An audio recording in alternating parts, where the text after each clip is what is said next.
Fala, meninada, tudo bem com você? Eu espero que esteja tudo bem com você e com sua família. Olha, aqui em casa nós estamos mantendo uma rotina de trabalho. Com prudência, com cautela. O momento exige prudência e cautela. Sem medo, mas com prudência e cautela. Eu espero que você também esteja mantendo uma rotina de trabalho, seu estudo diário. Eu espero que seu ritmo, você vestibulando, você que vai prestar o Enem no final do ano. Eu espero que você manteve e ampliou o seu ritmo de estudo. Esteja um passo acima. Se seu adversário, por algum motivo, ele perdeu o ritmo, perdeu o foco, é a chance da gente estar na frente dele. É a chance também que você está tendo de aumentar a confiança em você, fazer o seu esquema, a sua rotina de estudo, ler, interpretar, entender e jogar no caderno, com segurança, com firmeza. Qualquer dúvida, na hora que a gente voltar, a gente tira. Mas é importante você ter essa iniciativa. Utilizar antigas ferramentas, como o livro, como o caderno, ferramentas tradicionais, e também utilizar as novas ferramentas para pesquisa. É importante que você se agigante nesse momento. Não podemos estar presente fisicamente, mas as videoaulas servem para isso, para que a gente consiga, de certa forma, orientar um pouco o seu estudo, te ajudar um pouco, bater esse papo. Olha, na primeira videoaula nós trabalhamos o feudalismo. Agora, para compreender maior a Alta Idade Média, nós vamos ver o Império Árabe e o Império Bizantino. É importantíssimo para a compreensão da Europa daquele período. É importante você também pegar um livro e ler sobre o Império Árabe e o Império Bizantino. Fazer um resumo, fazer o esquema e colocar no caderno. Seu estudo se torna mais rico. Ou então uma pesquisa, é interessante. O importante é você também aprofundar. Estudando, falou de Império Árabe, localização Oriente Médio. Tem que estar atento à figura do profeta Maomé, responsável pela unificação religiosa dos árabes. Ele criou uma nova religião monoteísta, por nome islamismo. Você tem que destacar isso, destaque. Lembrando que os árabes eram politeístas, acreditavam em vários deuses. Maomé vai colocar uma nova religião, o islamismo, submissão a Alá, a crença em um único Deus. O examinador, ele gosta de colocar as características do islamismo na prova. Práticas religiosas. Orar 5 vezes ao dia, posicionado para a Meca. E pelo menos uma vez na vida, a cidade de Meca. Lembrando, Meca está na Arábia Saudita. Jejuar, dar esmolas, perdoar, são características religiosas do islamismo. Outro aspecto que tem que estar no seu caderno e você tem que estar atento no seu estudo foi a Hégira, em 622. A Hégira foi a fuga de Maomé de Meca para a cidade de Yatreb. Maomé decide pregar contra a Kaaba. A Kaaba é uma espécie de templo que reunia as imagens dos deuses árabes. E Meca era uma cidade religiosa e comercial. E Maomé vai ser expulso de Meca. Ele foge para Yatreb. Em Yatreb ele se torna líder político, ele já era líder religioso. E ele muda o nome da cidade de Yatreb para Medina, cidade do profeta. Lembrando que a Hégira marca o início do calendário árabe, 622. Maomé, como líder político e religioso, ele decreta de jihad ou jihad islâmica. A tradução é esforço máximo, esforço. Para nós aqui no Brasil, geralmente, chamamos de Guerra Santa. A jihad é a perseguição aos infiéis, todos aqueles que não processassem o islamismo. E graças à jihad, Maomé consegue unificar o mundo árabe, religiosamente, implantando o islamismo, uma religião monoteísta. Em 632, Maomé morre. Os califas assumem o poder. E eles iniciam um processo de expansão que vai chegar até a Europa, atravessando o Estreito de Gibraltar, chegando à Europa, mais precisamente na Península Ibérica, onde hoje está localizado Portugal e Espanha. Os árabes também vão ocupar o litoral da costa do Mediterrâneo, fazendo com que o cristão fosse para o interior, intensificando o feudalismo. Os árabes não conseguem ocupar toda a Europa, perdem a Batalha de Poitiers para Carlos Martel. Senão eles ocupariam a Europa. Eles ficam mais no interior e na Península Ibérica.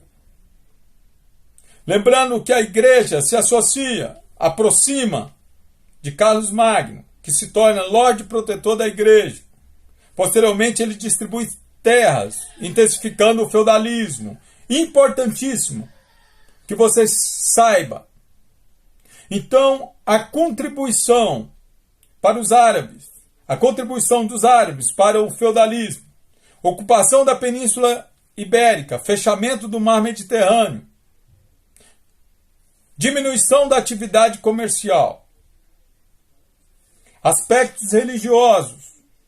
O islamismo sofreu um racha, uma crise religiosa, dividido entre sunitas e xiitas. Os sunitas, eles aceitam a Suna e o Alcorão.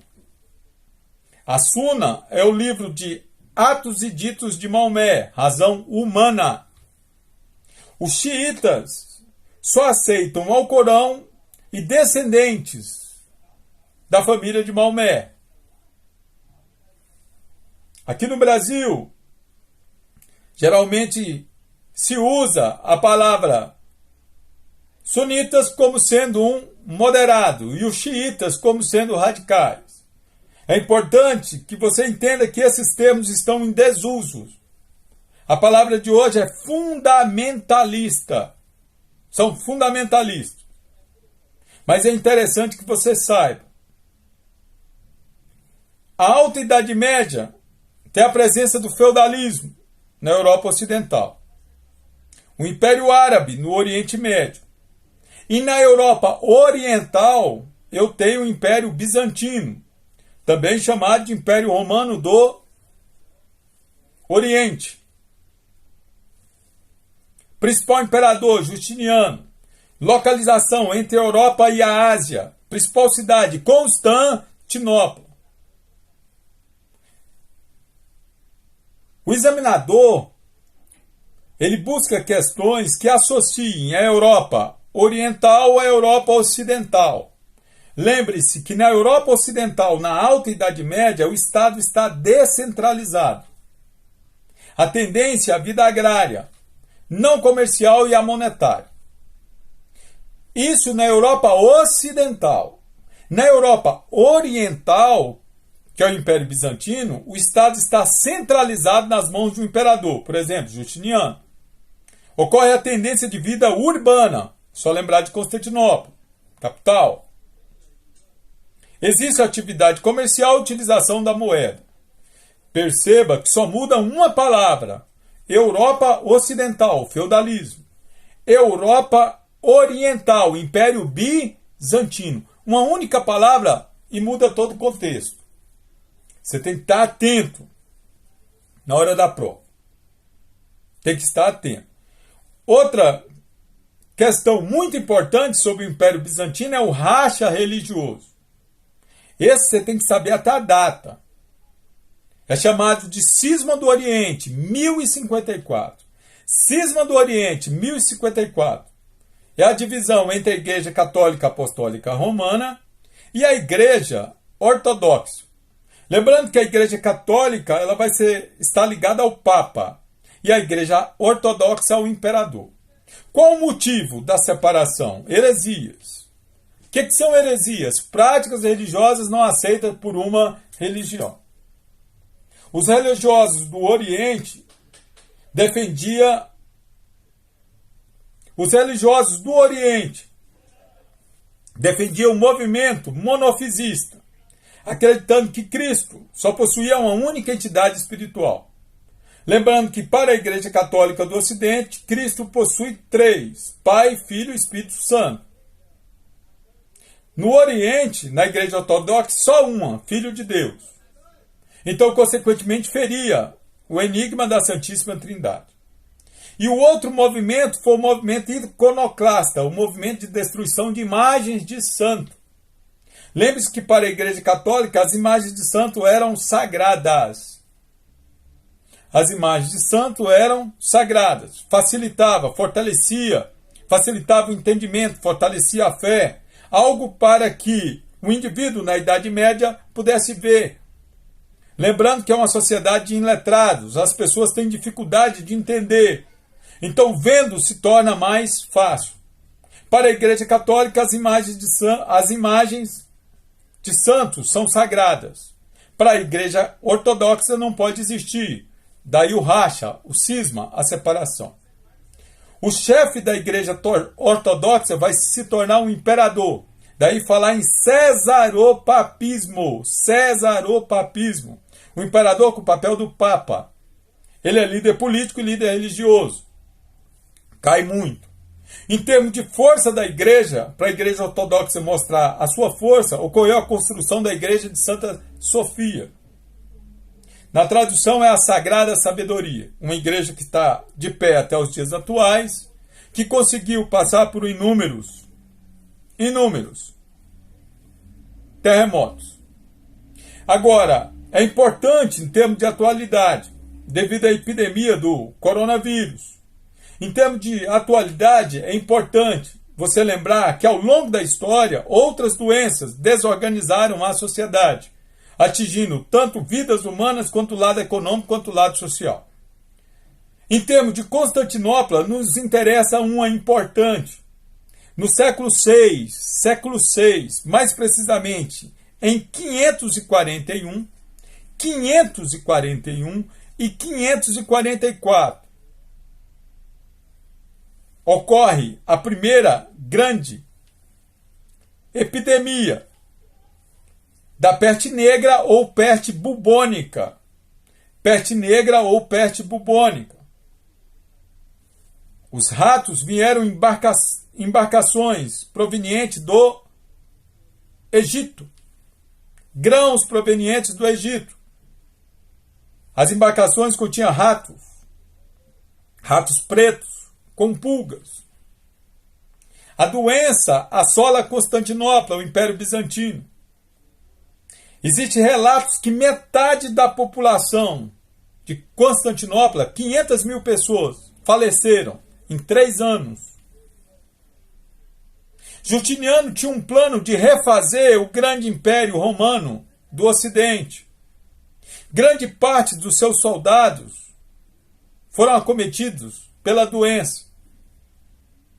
Como eles estavam em movimentação, inclusive pelo Mediterrâneo, eles levaram a doença para outras localidades da Europa. No século VI, a peste bubônica foi chamada de Praga de Justiniano. Praga de Justiniano, para que você tenha uma ideia. Agora lembre-se que a peste bubônica, ela aparece no século VI. Nos outros séculos, elas têm epidemias no Império Mongol e na China. Mas ela realmente passa para a história no século XIV. No século XIV, onde ela recebe o nome de peste negra. Agora, os navios vinham da Ásia no século XIV e não no Egito. Uma particularidade que você tem que tomar cuidado em relação à prova. Entenda as epidemias da Idade Média, ligada aí a Constantinopla, que é o tema que nós estamos estudando, o Império Bizantino, e a pandemia do coronavírus dos dias atuais. Eu espero que você esteja mantendo seu ritmo de trabalho, de estudo, com disciplina, com garra, com autoestima. Eu espero que você esteja confiante e que a gente possa voltar, na hora que voltar, nossas aulas presenciais, você com pique total, mas confiante em você, para que a gente possa atingir o nosso objetivo. Você entrar na universidade, e lembrando que o conhecimento faz toda a diferença. Fica com Deus e até a próxima videoaula. Combinado?